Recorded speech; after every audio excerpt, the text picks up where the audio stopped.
آج سے ٹھیک 4 سال پہلے ابو نے یہ کہہ کر میرے سامنے ہی امی کو طلاق دے دی تھی کہ یہ عورت بد کردار ہے اور میری بیوی کہلانے کے بالکل بھی لائق نہیں ہے۔ یہ بات سن کر میں گھبرا گئی تھی اور رونے لگی تھی۔ میں نے ابو کے سامنے ہاتھ جوڑ دیے اور بولی، خدا را ابو، ہم پر ایسا ظلم مت کریں، اس بھری دنیا میں آپ کے علاوہ ہمارا کوئی بھی نہیں ہے۔ ابو میری یہ بات سن کر ہنس دیے تھے اور بولے، میں مانتا ہوں کہ تمہارا سچ میں میرے علاوہ کوئی نہیں ہے، مگر یہ بات تمہاری ماں پر لاگو نہیں ہوتی۔ یقین نہیں آتا تو پوچھ لو اپنی ماں سے۔ میں نے امی کی جانب دیکھا تو وہ بس حیران و پریشان سی کھڑی تھی، منہ سے کچھ بولتی ہی نہیں تھی۔ میں پھر سے ابو کی منت سماجت کرنے لگی تھی۔ میں بولی، ابو، میری خاطر آپ یہ سب نہ کریں۔ آپ امی کو چھوڑ دیں گے تو زمانے والے ہمارے ساتھ بہت برا سلوک کریں گے، امی کو ہی الزام ٹھہرائیں گے۔ تب ابو بولے، ثانیہ، تم بلا وجہ ہی اپنے آنسو ضائع کر رہی ہو۔ ایک نظر اپنی اماں کے چہرے کی جانب بھی تو دیکھ لو، وہ کتنی مطمئن کھڑی ہے۔ تم یہ مت سمجھو کہ میں طلاق دے کر تمہاری ماں کے ساتھ کسی قسم کی کوئی زیادتی کر رہا ہوں، بلکہ یہ تو اس کی آزادی کا پروانہ ہے۔ نہ جانے اس نے کتنی منتیں مرادیں مانی ہوں گی، اس دن کے لیے کتنے پاپڑ بیلے ہوں گے۔ تب میں امی کی جانب لپکی۔ میں بولی، امی، اپنے منہ سے کچھ تو کہیں، ابو سے کہیں کہ وہ آپ کو نہ چھوڑیں۔ اگر انہوں نے ہمیں چھوڑ دیا تو ہم کہاں جائیں گے؟ تب امی بولی، اللہ کی زمین بہت بڑی ہے، ہم کہیں بھی چلے جائیں گے۔ امی نے یہ الفاظ اتنے آرام سے ادا کر دیے تھے کہ میری تو ریڑھ کی ہڈی میں سنسنی سی دوڑ گئی تھی۔ ابو بھی غصے سے دیوانے ہو گئے تھے، مجھ سے کہنے لگے، دیکھا کیسی بذات ہے یہ، تیری ماں اس کو کسی چیز کی پرواہ نہیں ہے، یہ صرف آزادی چاہتی ہے۔ اتنا کہہ کر ابو نے امی کو طلاق دے دی اور پھر گھر سے باہر چلے گئے تھے، جبکہ میں سکتے کے عالم میں کھڑی کی کھڑی رہ گئی تھی۔ تب امی مسکراتی ہوئی میری جانب بڑھی اور بولی، کیا ہوا ثانیہ، اس قدر پریشان کیوں ہو گئی ہو؟ زندگی میں تو اتار چڑھاؤ آتے ہی رہتے ہیں، یہ کوئی اتنی بڑی بات نہیں ہے۔ تم اپنے کمرے میں جاؤ اور اپنا ضروری سامان پیک کر لو۔ بلکہ 1 منٹ رکو، مجھے یہ بتاؤ، تم میرے ساتھ جانا چاہتی ہو یا اپنے والد کے ساتھ رہنا چاہتی ہو؟ فیصلہ تمہارا ہوگا۔ تم میری بہت پیاری بیٹی ہو، تمہارا جو بھی فیصلہ ہوا مجھے منظور ہوگا۔ یہ نہ سوچنا کہ مجھے کچھ برا لگ جائے گا۔ میں امی کی جانب دیکھتی کی دیکھتی رہ گئی تھی۔ میں بولی، کیا اولاد کا ماں کے علاوہ بھی کوئی سہارا بن سکتا ہے کیا؟ امی نے ہاں میں سر ہلا دیا تھا۔ وہ کہنے لگی، ہاں، جن بچوں کی مائیں مر جاتی ہیں ان کو پھر باپ ہی تو پالتے ہیں۔ اگر تمہارے دل میں اپنے باپ کے لیے نرم گوشہ موجود ہے تو یہ سوچ کر رک جاؤ کہ تمہاری ماں مر گئی ہے۔ امی کی یہ بات میرے دل پر لگی تھی اور آنکھوں میں آنسو آ گئے تھے۔ میں بولی، امی، میں آپ کے ساتھ جانا چاہتی ہوں۔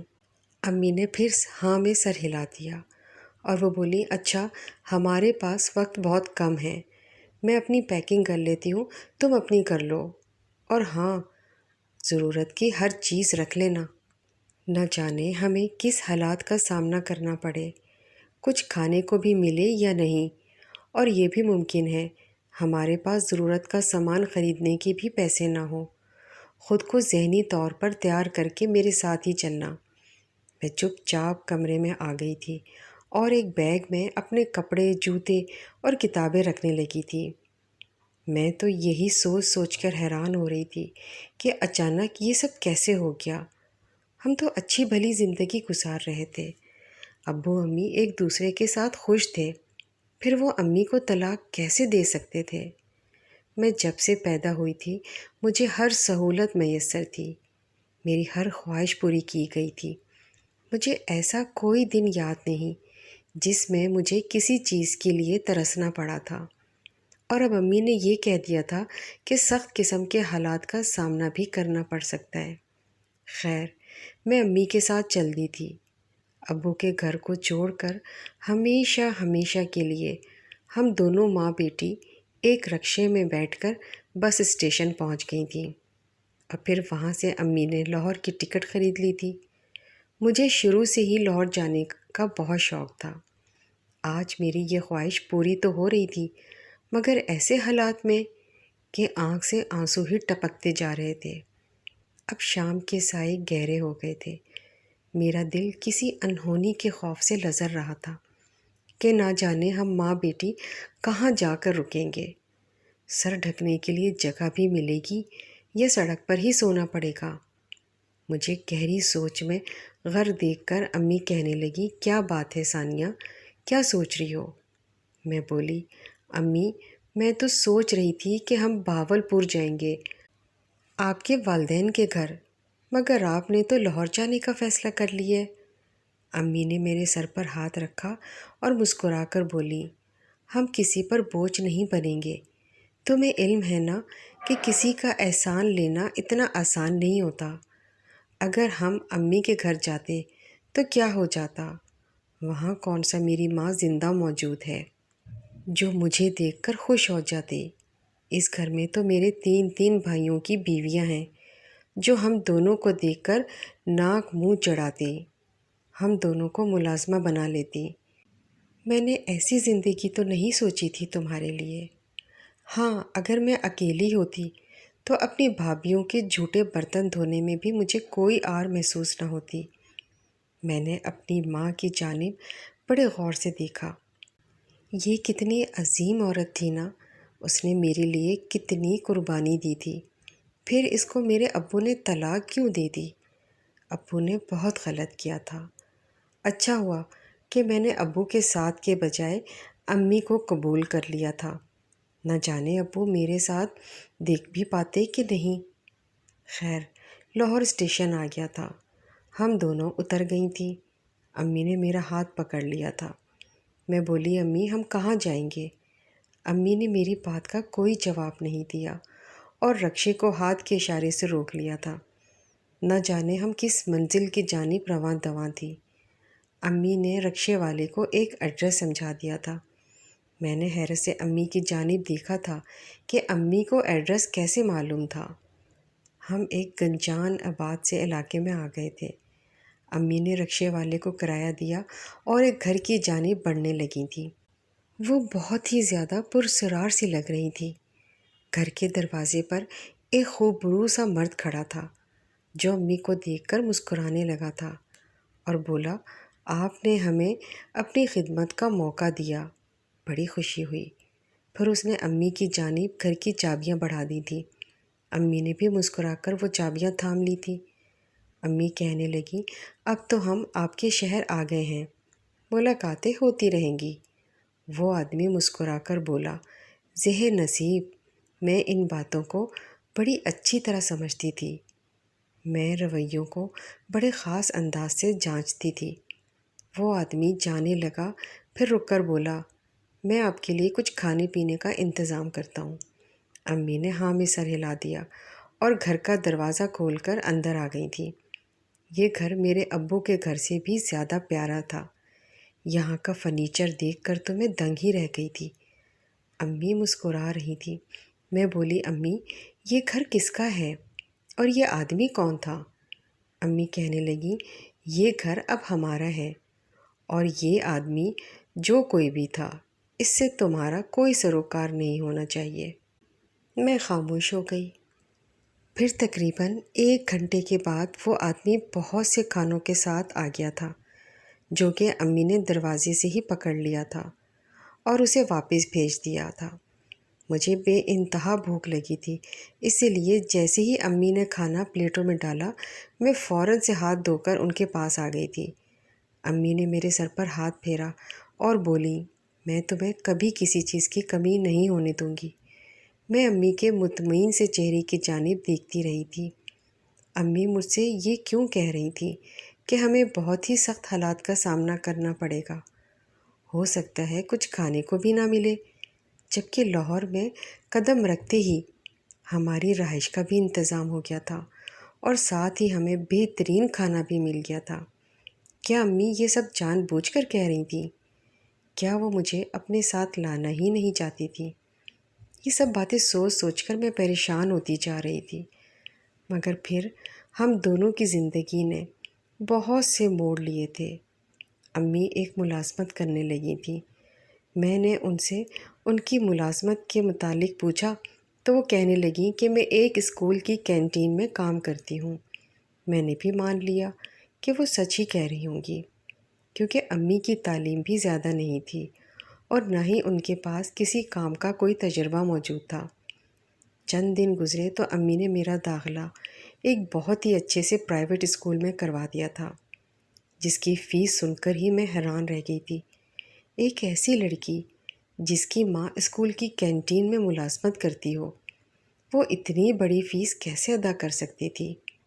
میں نے امی سے کہہ دیا تھا کہ میں اتنے بڑے اسکول میں نہیں جاؤں گی، آپ مجھے کسی سرکاری اسکول میں داخل کروا دیں، میں آپ پر بوجھ نہیں بننا چاہتی۔ امی نے مجھے گھور کر دیکھا اور بولی، تم اپنے ننھے سے دماغ پر زیادہ زور مت ڈالا کرو، میں جو کچھ بھی کر رہی ہوں سب کچھ سوچ سمجھ کر ہی کر رہی ہوں، میں تمہیں بہت کامیاب دیکھنا چاہتی ہوں۔ میں بولی، امی مگر آپ میری فیس کہاں سے پوری کریں گی؟ امی کہنے لگیں، یہ میرا کام ہے، تم کیوں سب سوچ سوچ کر ہلکان ہو رہی ہو؟ پھر میں چپ کر گئی تھی۔ میں بہترین اسکول میں پڑھنے لگی تھی۔ ہم دونوں ماں بیٹی کا لائف اسٹائل بالکل بدل کر رہ گیا تھا۔ امی کے رنگ ڈھنگ بھی پہچانے نہیں جاتے تھے۔ وہ کھلا پیسہ خرچ کیا کرتی تھی، خود بھی بہترین لباس پہنتی اور میرے لیے بھی بہت اچھے اچھے کپڑے لیتی تھی۔ ایک دن امی کام پر گئیں، مگر انہیں واپسی میں بڑی دیر ہو گئی تھی۔ عموماً ایسا ہوتا تھا کہ میرے اسکول سے واپسی سے پہلے ہی امی گھر واپس آ جایا کرتی تھی، مگر آج گھر کا دروازہ بند تھا۔ یہ تو شکر تھا کہ میرے پاس گھر کی ایک اضافی چابی موجود تھی۔ بھوک سے میرا برا حال ہو گیا تھا۔ فریج میں چیزیں بھی پڑی تھی، مگر کچھ کھانے کو دل ہی نہیں چاہ رہا تھا۔ میں امی کی فکر میں گھلتی چلی جا رہی تھی۔ میں امی کی واپسی کے لیے رو رو کر دعائیں کر رہی تھی۔ یوں ہی وقت گزرتا گیا اور شام کے 4 سے رات کے 8 بج گئے، مگر امی واپس نہیں آئی تھیں۔ اور پھر جب 10:16 ہوئے تو گھر کا دروازہ کھلنے کی آواز آنے لگی۔ میں بھاگ کر دروازے کے پاس پہنچ گئی تھی۔ سامنے ہی امی کھڑی تھی۔ وہ بہت زیادہ خوش لگ رہی تھیں اور میں نے ان کے پیچھے اسی شخص کو دیکھا تھا جس نے ہمیں اس گھر کی چابیاں دی تھیں۔ وہ دروازے سے ہی واپس لوٹ گیا تھا۔ امی مسکراتی ہوئی گھر کے اندر داخل ہو گئی تھیں۔ تب میں بہت ہی زیادہ غصے میں تھی۔ میں بولی، امی آپ کہاں رہ گئی تھیں؟ میرا کچھ تو خیال کیا ہوتا آپ نے، میں کب سے آپ کے انتظار میں گھل گھل کر ختم ہوتی جا رہی تھی۔ امی کہنے لگی، ارے ثانیہ، اتنے بڑے بڑے آنسو بہا کر میری خوشی تو خراب مت کرو۔ آج مجھے گھر آنے میں اتنی دیر اس لیے ہو گئی ہے کیونکہ مجھے ایک بہت ہی بڑے ہوٹل میں مینیجر کی جاب مل گئی ہے۔ اب ہمارے دن پھر جائیں گے، میری تنخواہ بہت اچھی ہو جائے گی اور میں دنیا جہاں کی تمام نعمتیں لا کر تمہارے قدموں میں ڈھیر کر دوں گی۔ میں بولی، امی آپ نے پہلے ہی مجھے کسی چیز کی کوئی کمی نہیں ہونے دی۔ امی بہت خوش لگ رہی تھیں۔ خیر مجھے اس بات کی رتی برابر بھی خوشی نہیں ہوئی تھی، کیونکہ امی نے مجھے بتایا تھا اب وہ ہر رات لیٹ ہی واپس آیا کریں گی۔ وہ رات 8 بجے سے پہلے گھر نہیں آ پائیں گی، اسی لیے انہوں نے میرے لیے ملازمہ کا انتظام کر دیا تھا۔ اس بات پر میں نے احتجاج بھی کیا تھا کہ امی پہلے مجھ سے میرا باپ چھین لیا گیا، اب ماں بھی دور ہو جائے گی، میں ایک ملازمہ کے سہارے زندگی کیسے بسر کروں گی؟ امی کے چہرے پر آج پہلی بار مجھے کرب نظر آیا تھا۔ وہ کہنے لگی، میں نے تم سے تمہارا باپ نہیں چھینا، کیا تم اس کے الزامات کو سچ مانتی ہو؟ کیا تمہیں لگتا ہے کہ میں غلط تھی؟ میں نے نفی میں سر ہلا دیا اور بولی، امی میں آپ پر کبھی بھی شک نہیں کر سکتی، میں تو آپ کی اس جاب کی وجہ سے پریشان ہوں۔ امی چپ چاپ اٹھ کر اپنے کمرے میں چلی گئی تھیں، جبکہ وہ میرے لیے ماضی کی باتیں تازہ کر گئی تھیں۔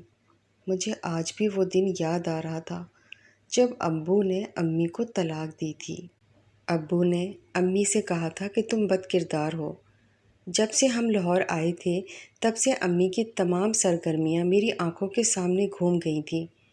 وہ یہاں آئی تھیں تو ان کے رنگ ڈھنگ بدل گئے تھے۔ امی تو یہاں کسی کو جانتی بھی نہیں تھی، پھر وہ کون تھا جو ہمارے لیے یہ سب کچھ کر رہا تھا؟ وہ شخص کون تھا جو امی کے ساتھ مجھے اکثر نظر آتا تھا؟ اب چونکہ میں بڑی ہوتی جا رہی تھی، اس لیے میری سوچ کا پیمانہ وسیع ہوتا جا رہا تھا۔ دل میں ایسے خیال بھی آ رہے تھے جن کو سوچ کر ہی میں لرز گئی تھی۔ میں خود کو کوسنے دیے اور اپنی سوچوں کا رخ موڑ لیا تھا۔ اب زندگی کا نیا امتحان شروع ہو گیا تھا۔ امی بہت مصروف رہنے لگی تھیں، میں ان سے شکایات بھی نہیں کرتی تھی۔ تبھی امی نے میری مصروفیت کے لیے بھی ہوم ٹیوشن کا انتظام کر لیا تھا۔ چونکہ میں اب بڑی کلاس میں ہو گئی تھی، اس لیے مجھے پڑھائی پر زیادہ محنت کرنا پڑتی تھی۔ میرے میٹرک کے امتحانات تھے تو سر کھجانے کا وقت بھی نہیں ملتا تھا۔ اتنے دن گزر جاتے تھے، امی کے ساتھ تفصیل سے بات ہی نہیں ہو پاتی تھی۔ خیر، یہ دور بھی گزر گیا تھا اور میں امتحانات سے فارغ ہو گئی تھی۔ جس دن میرا آخری پیپر تھا اس دن میں 16 برس کی ہو گئی تھی۔ امی مجھے اپنے ہوٹل لے گئی تھی اور میرے لیے اچھی سی دعوت کا اہتمام کیا گیا۔ میں بے انتہا خوش تھی کہ اب مجھے سکون ہی سکون ہوگا، مگر میں کہاں جانتی تھی کہ میرے گھر کی خاموشی مجھے کاٹ کھانے کو دوڑے گی۔ میں اب اس تنہائی سے گھبرانے لگی تھی۔ ایک دن امی جب کام سے واپس آئیں تو میں پھوٹ پھوٹ کر رونے لگی تھی اور بولی، امی آپ اپنی جاب چھوڑ دیں، میرا آپ کے بغیر دل نہیں لگتا، میں تو ایسے پاگل ہو جاؤں گی۔ تب امی نے میرا ہاتھ پکڑ لیا اور کہنے لگی، ثانیہ تمہیں علم ہے کیا دوسرے ممالک میں جب بچے اپنے امتحانات سے فارغ ہو جاتے ہیں تو وہ وقت گزاری کے لیے چھوٹی موٹی جاب کر لیتے ہیں۔ اس طرح وہ بچے لوگوں سے ڈیل کرنا بھی سیکھ جاتے ہیں اور ان کے پاس ایکسپیرئنس بھی ہو جاتا ہے۔ اگر تمہیں یہ آئیڈیا اچھا لگتا ہے تو بتاؤ، میں تمہیں اپنے ہوٹل میں جاب دلوا دوں گی۔ مجھے بڑی دیر سے امی کے کام کی جگہ وزٹ کرنے کا شوق تھا، اسی لیے میں نے فوری طور پر حامی بھر لی تھی اور بولی، جی جی امی، یہ تو بہت ہی اچھی بات ہے۔ امی بھی مسکرا دی تھی۔ میں اب اپنی نئی زندگی کے لیے پرجوش تھی۔ میں نے تو خواب میں بھی نہیں سوچا تھا یہ جاب میری کامیابی کی راہ کھولے گی کہ نہیں، بلکہ مجھے بند گلی میں لے آئے گی۔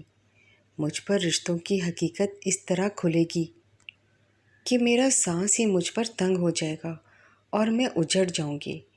میں امی کے ساتھ ہوٹل آنے لگی تھی۔ وہ یہاں پر مینیجر تھیں، سب ان کی بہت عزت کیا کرتے تھے۔ میں کم عمر بھی تھی اور میرے پاس کوئی تجربہ بھی نہیں تھا، اسی لیے مجھے ویٹرس کی جاب مل گئی۔ میں بہت محنت اور ایمانداری سے کام کیا کرتی تھی۔ میں یہاں آ کر بہت مصروف ہو گئی تھی۔ زندگی کا ایک نیا پہلو میرے سامنے کھلا تھا۔ یہاں پر کام کرنے والی بہت سی لڑکیاں مجبور تھیں۔ ایسی لڑکیاں بھی تھیں جو اپنے گھروں کی واحد کفیل تھیں۔ میری بہت سی دوستیاں ہو گئی تھیں۔ ہم سب مل کر ساتھ میں لنچ کیا کرتی تھی۔ وقت بہت اچھا گزر رہا تھا۔ میری تنخواہ بھی اچھی تھی، مگر مزے کی بات تو یہ تھی کہ مجھے یہاں پر ٹپ بھی بہت اچھی ملا کرتی تھی۔ میرا خرچہ بآسانی نکل جایا کرتا تھا۔ اب تو میں اپنے لیے سیونگ بھی کرنے لگی تھی۔ میں نے سوچ لیا تھا کہ میں اتنا پیسہ جمع کر لوں گی کہ اپنے کالج کی فیس چند ماہ خود دے سکوں۔ امی بھی میری کارکردگی سے بہت خوش تھیں۔ وہ کہتی تھیں کہ بیٹی، مجھے اس بات پر فخر ہوتا ہے کہ تم سب کے ساتھ گھل مل گئی ہو۔ تم کسی پر یہ روب نہیں جھاڑتی کہ تم ایک مینیجر کی بیٹی ہو۔ امی کی باتیں سن کر میں بھی مسکرا دیتی تھی۔ ایک دن امی میرے پاس آئیں اور کہنے لگیں، ثانیہ آج صفائی والی ملازمہ نہیں آئی اور ہمیں فوری طور پر 410 کمرہ صاف چاہیے، تم اس کی صفائی کر دو گی کیا؟ میں کسی اور کو نہیں کہنا چاہتی کیونکہ میری خود کی بیٹی یہاں موجود ہے۔ میں بولی جی امی، میں کر دوں گی۔ میں جانے لگی تو امی نے میرا ہاتھ پکڑ کر مجھے روک لیا اور کہنے لگی، ثانیہ بیٹا، کسی کو مت بتانا، تمہاری جو عزت بنی ہوئی ہے میں نہیں چاہتی کہ خراب ہو جائے، اگر کوئی پوچھے بھی تو ٹال دینا۔ مجھے امی کی اس بات نے حیران کر دیا تھا۔ میں نے سوچا کہ صفائی کرنے میں تو کوئی حرج نہیں ہے، پھر امی ایسے کیوں کہہ رہی ہیں؟ میں امی سے کمرے کی چابیاں لے کر اندر چلی گئی تھی۔ میں بڑے سکون سے کمرے کو دیکھ رہی تھی جب اچانک سے اندھیرا چھا گیا تھا۔ تبھی مجھے کسی کے سخت ہاتھوں کی گرفت محسوس ہوئی تھی۔ وہ ہاتھ میرے لبوں پر رکھ کر میری چیخ دبا گئی تھی۔ کمرہ نمبر 410 میں مجھ پر قیامت بیت گئی تھی اور باہر کسی کو علم بھی نہیں ہوا تھا۔ میں بیڈ پر بے جان وجود کی طرح پڑی ہوئی تھی۔ تبھی مجھے اندھیرے میں ہلکی سی روشنی نظر آئی تھی۔ اس روشنی میں مجھے ایک آدمی کا مکروہ چہرہ دکھائی دیا تھا، وہ آدمی جس نے میری زندگی برباد کر دی تھی۔ میں کمرے سے باہر آئی، میرا پورا وجود لرز رہا تھا۔ امی نے مجھے دیکھا تو ہاتھ پکڑ کر ایک الگ کمرے میں لے گئی تھیں۔ وہ بولی، کیا بات ہے، تم گھبرائی ہوئی کیوں ہو؟ میں نے ہچکیوں اور آہوں میں رو رو کر امی کو ساری بات بتا دی تھی۔ مجھے یہی لگ رہا تھا کہ امی کو جب اس بات کا پتہ چلے گا تو وہ پورے ہوٹل کو سر پر اٹھا لیں گی۔ وہ میری خاطر سارے زمانے سے بھڑ جائیں گی۔ وہ CCTV کیمرے نکال کر سارا ریکارڈ چیک کریں گی کہ آخر اس کمرے میں مجھ سے پہلے کون گیا تھا۔ وہ میرے مجرم کو سخت سے سخت سزا دیں گی۔ مگر امی نے تو میری بات سنتے ہی میرے منہ پر ہاتھ رکھ دیا تھا اور پھر کہنے لگی، ثانیہ، تمہیں میرے سر کی قسم ہے، اس بات کو پی جاؤ۔ اگر یہ بات کھل گئی تو ہمارے ہاتھ سوائے بدنامی کے کچھ نہیں آئے گا۔ ہم دونوں رسوا ہو کر رہ جائیں گی۔ یہ جو کچھ تمہارے ساتھ ایک بار ہوا ہے، لوگوں کو پتہ چل گیا تو بار بار ہوگا۔ تمہاری عزت کو بار بار اچھالا جائے گا۔ لوگ مجرم کو قصوروار نہیں ٹھہرائیں گے، بلکہ تم سے ہی سوال جواب کریں گے کہ آخر تم اس کمرے میں گئی کیوں تھی؟ میں نہ سمجھ تھی۔ امی کی یہ باتیں سن کر خوفزدہ ہو گئی تھی، اس لیے اپنے لب سی لیے۔ امی نے ہوٹل میں میری طبیعت خرابی کا بہانہ کیا اور مجھے اپنے ساتھ ہاسپٹل لے گئی تھیں۔ انہوں نے میرا میڈیکل کروایا، جس سے یہ ثابت ہو گیا تھا کہ میرے ساتھ بہت بڑا ظلم ہو گیا تھا۔ میں نے وہ رپورٹ دیکھی تو میں بولی، امی، ہمیں تھانے چلنا چاہیے۔ امی کہنے لگی، وہ تم سے ایسے ایسے سوال کریں گے کہ تم شرم سے پانی پانی ہو جاؤ گی۔ کہو منظور ہے؟ میں نے نفی میں سر ہلا دیا تو ہم دونوں ماں بیٹی گھر آ گئی تھیں۔ میں اپنے کمرے میں چلی گئی اور لیٹ کر اپنی بے بسی کے متعلق سوچنے لگی تھی۔ میں کتنی بے بس تھی نا کہ مجرم کو یہ سب کرنے سے روک بھی نہیں پائی، پھر اب میں اسے سزا بھی دلوا نہیں پائی تھی۔ وہ آزاد گھوم رہا تھا، نہ جانے میرے بعد وہ کس کی زندگیاں تباہ کر دے گا۔ اگر میں آواز اٹھاتی تو وہ جیل کی سلاخوں کے پیچھے ہوتا، اور یوں اس کے گھناؤنے فعل سے دوسری لڑکیاں تو محفوظ رہ سکتی تھیں۔ مگر میں کیا کرتی؟ امی نے مجھ سے کہہ دیا تھا کہ میں بہت جلد تمہاری شادی کر کے تمہیں رخصت کر دوں گی۔ تب تک تم صبر کرو اور حق میں بہتری کی دعا کرو۔ میں اپنے لیے تو دعا کرتی ہی کرتی تھی، مگر اپنے مجرم کے لیے بد دعا کرنا نہیں بھولتی تھی۔ میں ہر نماز میں رو رو کر اللہ سے یہی فریاد کرتی تھی کہ میرے مجرم کو سخت سے سخت سزا دینا اور اس کو میرے سامنے بے نقاب کر دینا۔ میں کہاں جانتی تھی کہ مجرم کی اصلیت جاننے کے بعد میں سگے رشتوں پر بھروسہ کرنا ہی چھوڑ دوں گی۔ ایک رات میں تہجد کی نماز پڑھ کر فارغ ہوئی تو مجھے ڈر لگنے لگا تھا۔ جب سے میرے ساتھ یہ سانحہ ہوا تھا میں ہر وقت گھبرائی گھبرائی سی رہتی تھی۔ آج بھی دل بہت زور سے دھڑک رہا تھا۔ میں نے سوچا کہ اللہ کے حضور تو رو کر اپنے دل کی بھڑاس نکال ہی لی۔ اب میں امی کے سامنے جا کر بھی اپنے اندر کی چند باتیں کر لوں، ان کو بتاؤں کہ میں کس کرب سے گزر رہی ہوں اور کس اذیت سے گزر رہی ہوں۔ اسی لیے میں امی کے کمرے کی جانب بڑھ گئی تھی۔ میں دروازے تک ہی پہنچی تھی کہ مجھے اندر سے کوئی مردانہ آواز سنائی دی۔ پھر میرے بڑھتے ہوئے قدموں کو ایک دم سے بریک لگا تھا۔ اس وقت امی کے کمرے سے مردانہ آواز آنا نارمل بات نہیں تھی۔ میں نے اندر جھانک کر دیکھا تو سانس لینا ہی بھول گئی تھی۔ دل چاہ رہا تھا کہ امی کے سامنے شور مچاؤں اور قیامت رونما کر دی جائے۔ کمرے میں کوئی اور نہیں، وہی مرد موجود تھا جس نے میری ذات کی دھجیاں اڑا دی تھیں، اور ساتھ وہ آدمی تھا جس نے پہلے دن اس گھر کی چابیاں امی کے ہاتھ میں رکھی تھیں، اور پھر اس کے بعد وہ بہت سے موقعوں پر مجھے امی کے ارد گرد نظر آیا تھا۔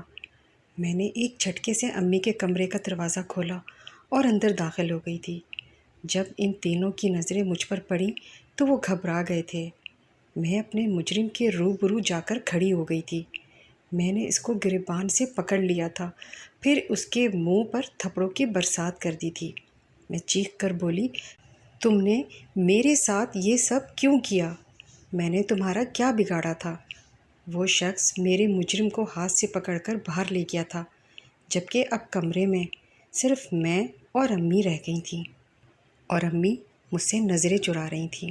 میں بولی، امی یہ آدمی یہاں کیا کر رہے تھے؟ رات کے 2 بج رہے ہیں، اور پھر میرا یہ مجرم یہ اتنے آرام سے آپ کے روبرو کیوں کھڑا تھا؟ آپ نے اس کا حشر نشر کیوں نہیں کیا؟ امی کی آنکھوں میں آنسو آ گئے تھے، جبکہ مجھے آج اپنی امی کے چہرے سے، ان کے آنسوؤں سے اور ان کے وجود سے بے تحاشا نفرت سی ہو رہی تھی۔ امی کہنے لگی، ثانیہ میری شادی بہت کم عمری میں ہوئی تھی۔ میں تب فقط 15 برس کی تھی جب مجھے تمہارے ابو کی دلہن بنا کر رخصت کر دیا گیا تھا۔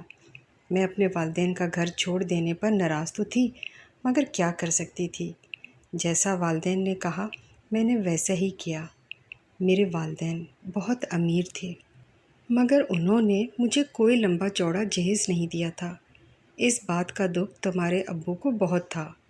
وہ ایک دن کہنے لگا کہ میں نے تم سے شادی جہیز کے خاطر کی تھی، اس شکل کی خاطر نہیں جو میرے ماتھے پر مار دی گئی ہے۔ تم اپنے والدین کے گھر جاؤ اور گاڑی کا مطالبہ کر کے آؤ۔ میں نے کاشف کو منع کیا کہ یہ سب مناسب نہیں ہے، مگر اس نے مجھے طلاق کی دھمکیاں دے دی تھیں۔ پھر میں مجبوراً ابو کے پاس گئی اور انہیں ساری بات بتا دی تھی۔ ابو کہنے لگی، بیٹی مجھے معاف کر دینا، مجھ سے بہت بڑی غلطی ہو گئی جو تمہارے لیے ایسے شخص کو چن لیا۔ میں چپ ہی رہی تو ابو بولے، اگر میں نے تمہارے شوہر کی آج بات مان لی تو وہ تمہیں بھیکارن بنا دے گا اور عمر بھر تم سے چیزیں ہی منگواتا رہے گا۔ میں اور تمہاری ماں تو اس کے مطالبات پورے ہی کرتے رہیں گے، مگر ہمارے انتقال کے بعد کیا ہوگا؟ تمہارے بھائی یہ سب کر لیں گے؟ ہرگز نہیں، تب تمہاری زندگی تمہارا شوہر جہنم بنا دے گا۔ تم آج اس کو جا کر انکار کر دو۔ میں نے ایسے ہی کیا، مگر بات سچ میں طلاق تک جا پہنچی تو ابو نے اس کے مطالبات مان لیے۔ تمہارا باپ تمہیں جو بھی عیش کرواتا تھا وہ تمام چیزیں میرے باپ کے گھر سے آئی ہوئی تھیں۔ پھر امی ابو کا انتقال ہو گیا تو کاشف نے پھر سے لمبی چوڑی لسٹ مجھے تھما دی کہ ابو کے گھر بھیج دیا۔ میرے بھائیوں نے وہ تمام مطالبات ماننے سے انکار کر دیا تو کاشف نے مجھ پر بد کرداری کا الزام لگا کر طلاق دے دی۔ میں نے اپنے بھائیوں کو فون کر کے بتایا تو وہ بولے، تم ہمارے پاس مت آنا۔ میں یہ سب سن کر ٹوٹ گئی تھی، اسی لیے تم سے کہا تھا کہ نہ جانے رہنے کو جگہ بھی ملے گی یا نہیں۔ مگر پھر مجھے ایک انجان نمبر سے فون آ گیا تھا۔ پھر پتہ چلا کہ یہ تو ہمارا آبائی ملازم تھا۔ اس نے مجھے بتایا تھا کہ میرے والد نے مرنے سے پہلے لاہور والا گھر میرے نام کر دیا تھا، اور ساتھ ہی 2 اور دکانیں بھی میرے نام کی تھیں۔ میں نے والد کے ملازم سے مکان کی چابیاں لے لی تھیں، دکان کا کرایہ بھی مجھے وہی لا کر دیتا تھا۔ میں نے مانا کہ کینٹین کی جاب سے زیادہ منافع نہیں ہوتا تھا۔ مجھے دکان کے کرائے سے میں نے تمہیں اچھے سے اسکول میں تعلیم دلوائی تھی، تمہارے ساتھ جب یہ سانحہ ہوا تو میں چونک گئی تھی اور تمہیں اس لیے خاموش رہنے کا بولا تھا کیونکہ وہاں کی چابیاں تو میرے پاس موجود تھیں۔ پھر تم سے پہلے وہاں پر کون جا سکتا تھا؟ میں نے خفیہ طور پر تحقیقات کی تھی اور اپنے والد کے ملازم ضمیر کو بھی یہ کام سونپ دیا تھا۔ آج وہ تمہارے مجرم کو میرے سامنے لے آیا ہے۔ یہ آدمی تمہارے سگے باپ کاشف کا بھیجا ہوا تھا اور مکمل پلاننگ کے تحت اس کی رسائی اس کمرے تک ہوئی تھی۔ کاشف کو علم ہو گیا تھا کہ میں اس کے بغیر بہت اچھی زندگی گزار رہی ہوں اور ترقی کے منازل طے کر رہی ہوں۔ اس سے یہ سب برداشت نہیں ہوا۔ وہ مجھے بے سکون کرنا چاہتا تھا، اس لیے اس نے اپنی ہی بیٹی کی عزت خراب کروا دی، فقط اس لیے کہ مجھے نیچا دکھا سکے۔ میں امی کی بات سن کر ڈھہ گئی تھی۔ امی نے مجھے بتایا کہ میرے مجرم کو انہوں نے پولیس کے حوالے کر دیا ہے۔ پھر اگلی صبح میں تھانے گئی تھی تاکہ امی کی باتوں کی تصدیق کر سکوں۔ امی کا ایک حرف سچا تھا۔ وہ شخص میرے باپ کا ہی بھیجا ہوا تھا۔ مجھے تو یقین ہی نہیں آتا کہ کوئی انسان اس حد تک بھی گر سکتا ہے۔ میرے مجرم کو قانون نے سزا دی اور میرے باپ کو اللہ نے وہ سزا دی کہ وہ فالج زدہ ہو کر بستر پر پڑا ہے اور اس کا پرسان حال کوئی نہیں ہے۔ میرے مجرموں کو تو سزا مل گئی ہے، مگر میں جو بے سکون اور پریشان ہوں، اس کا ازالہ کون کرے گا؟ مجھے اب کسی شخص پر بھی اعتبار نہیں رہا۔ جب میرا سگا باپ کیا محافظ ہی غدار نکلا تو پھر کسی اور پر بھروسہ کیسے ممکن ہے؟ اگر آپ کو میری یہ آج کی کہانی پسند آئی ہے تو لائک کر دیں۔